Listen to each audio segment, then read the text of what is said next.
कहानी एक अकेले और भयानक जंगल में शुरू होती है, जहां का माहौल किसी बड़े खतरे की चेतावनी जैसा महसूस कराता है।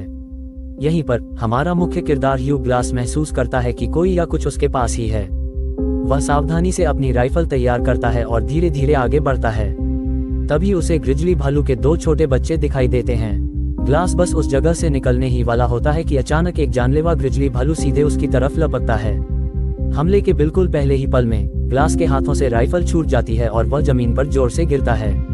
इसके बाद भालू उस पर बेरहमी से लगातार हमला करता है। अपने विशाल पंजों और नुकीले दांतों से वह ग्लास के शरीर को बुरी तरह फाड़ देता है। ग्लास जिंदा रहने के लिए अपनी पूरी ताकत से लड़ता है, लेकिन उसके पास भालू का सामना करने के लिए कुछ भी मजबूत नहीं है। कुछ पलों के लिए भालू पीछे हटता है, लेकिन खतरा अभी टला नहीं था। मुश्किल से रेंगते हुए ग्लास किसी तरह अपनी राइफल तक पहुंचता है और भालू पर गोली चला देता है।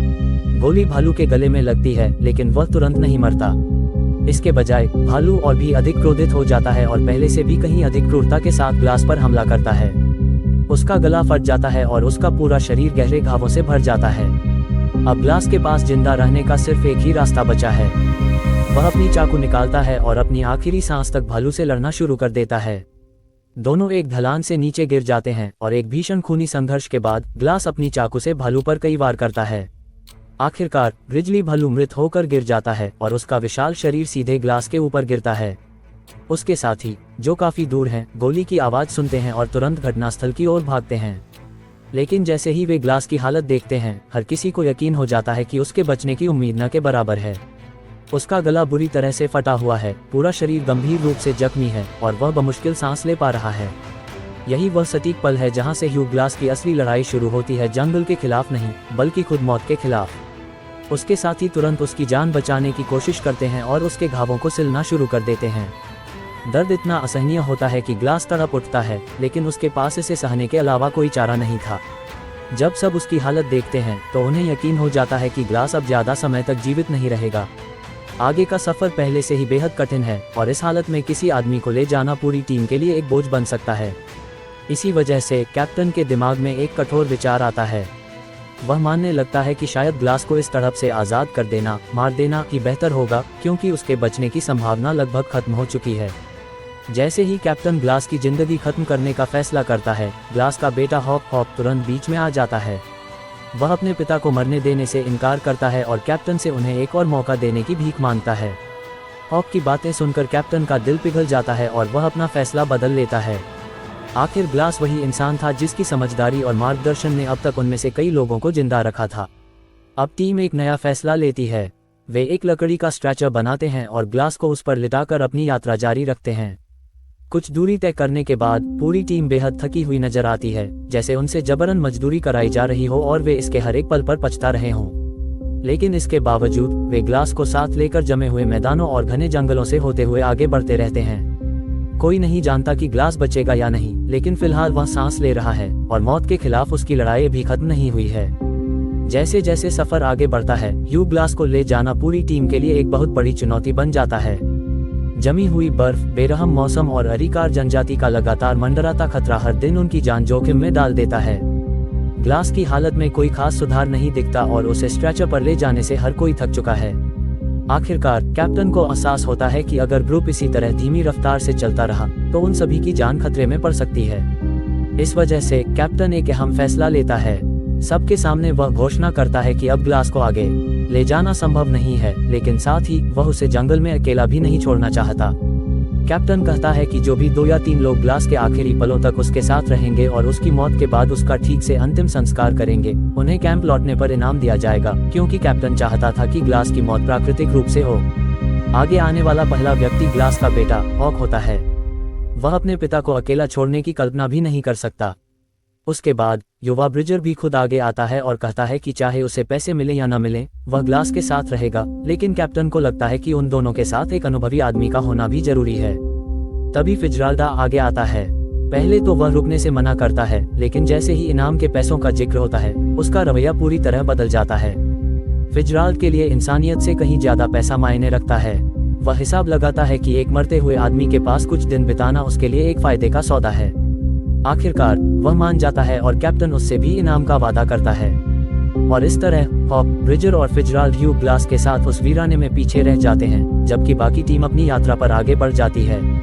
लेकिन उनमें से किसी को भी यह अंदाजा नहीं है कि यह फैसला एक जानलेवा धोखे और प्रतिशोध की एक खूनी कहानी की नींव बनने जा रहा है। जंगल की गहराइयों में ग्लास जिंदगी और मौत के बीच झूल रहा है, लेकिन वहाँ सबसे ज्यादा बेचैन इंसान फिtzgerald है। उसका मानना है कि ग्लास उन सभी की जान खतरे में डाल रहा है और वह जितनी जल्दी हो सके इस बोझ से छुटकारा पाना चाहता है। जब कई दिनों के बाद भी ग्लास मरने से इनकार कर देता है तो फिtzgerald आखिरकार अपना आपा खो देता है। उसके पास बैठकर वह ग्लास से कहता है कि उसका मर जाना ही सबके लिए बेहतर होगा, और फिर वह मौका देखकर उसका गला घोंटकर उसे मारने की कोशिश करता है। लेकिन ठीक उसी पल हॉक वापस आ जाता है और अपने पिता को बचाने के लिए तुरंत फिtzgerald को पीछे खींचता है। हॉक को समझ आ जाता है कि फिtzgerald जानबूझकर ग्लास को मारने की कोशिश कर रहा है। उनके बीच तीखी बहस शुरू हो जाती है और फिtzgerald की धमकियों से डरने के बजाय हॉक उसके खिलाफ खड़ा हो जाता है। फिtzgerald समझ जाता है कि जब तक हॉक जिंदा है वह अपने मकसद में कभी कामयाब नहीं हो पाएगा। गुस्से और लालच में अंधा होकर फिtzgerald एक अविश्वसनीय रूप से क्रूर कदम उठाता है। ह्यू ग्लास की आंखों के ठीक सामने वह हॉक के पेट में चाकू भोंक देता है। घाव को न झेल पाने के कारण हॉक की वही मौके पर ही मौत हो जाती है। ग्लास अपने बेटे को अपनी आंखों के सामने मरते हुए देखता है, लेकिन अपनी भयानक चोटों के कारण वह न तो बोल सकता है और न ही उसकी मदद कर सकता है।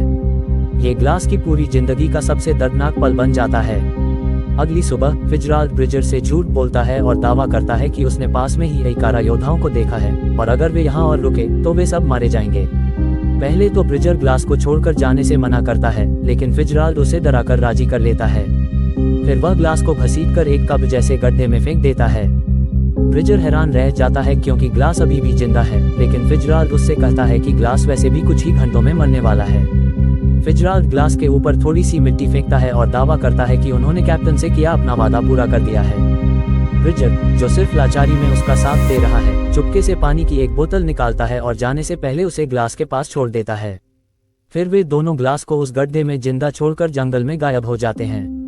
अब ग्लास ने सब कुछ खो दिया है, उसका बेटा मारा जा चुका है, उसके साथियों ने उसे धोखा दिया है और उसे जिंदा दफना दिया गया है, और यहीं से जीवित रहने और प्रतिशोध की भयानक लड़ाई सच में शुरू होती है।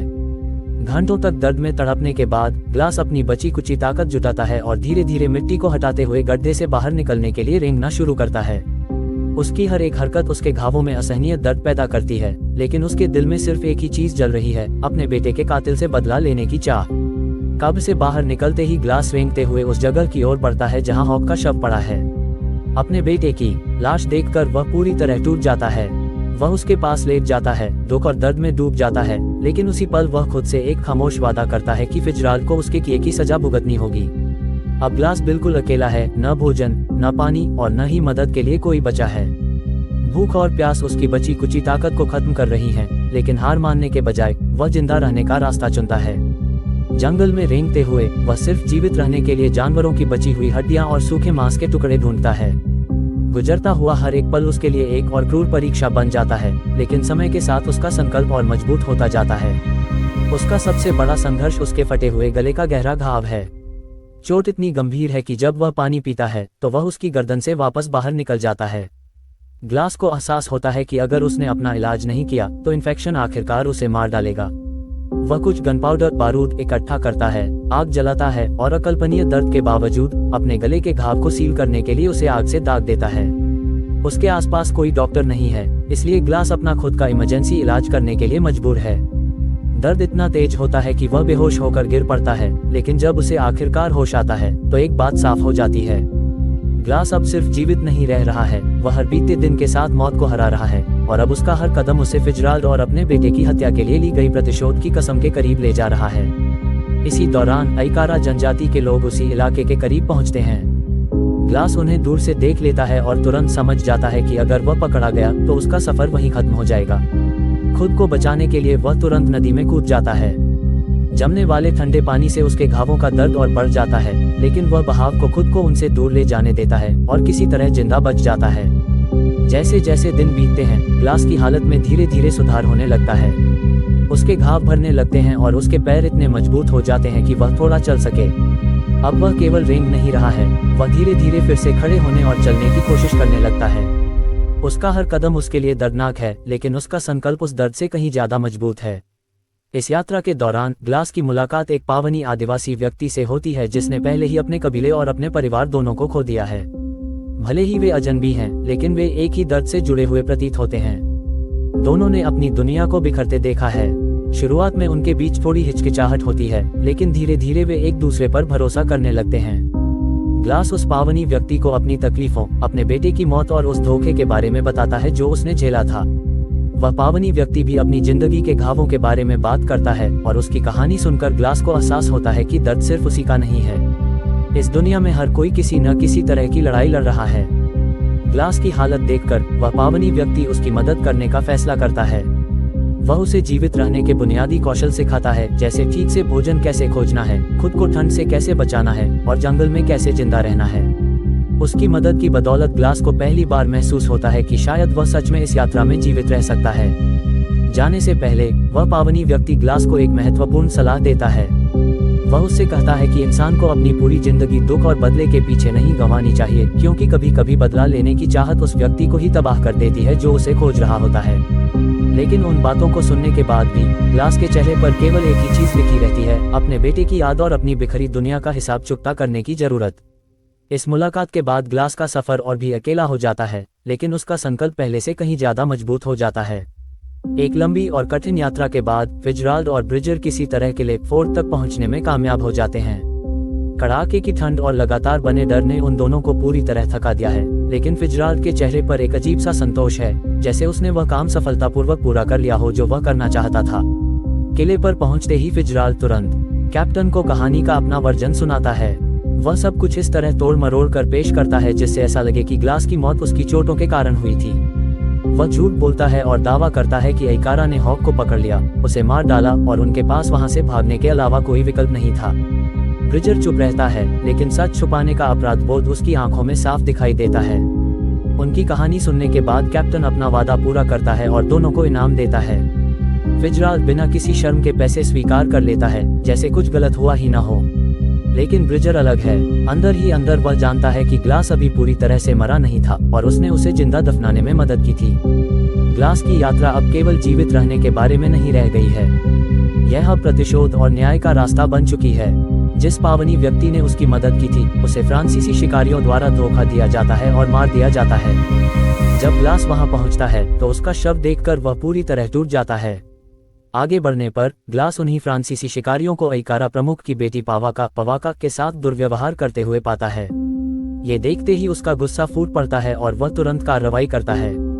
पीछे से चुपके से आकर वह अचानक हमला करता है और फ्रांसीसी शिकारियों को एक एक करके मार गिराना शुरू कर देता है। उसकी हर हरकत दर्द और गुस्से से भरी है, लेकिन वह रुकने से मना कर देता है।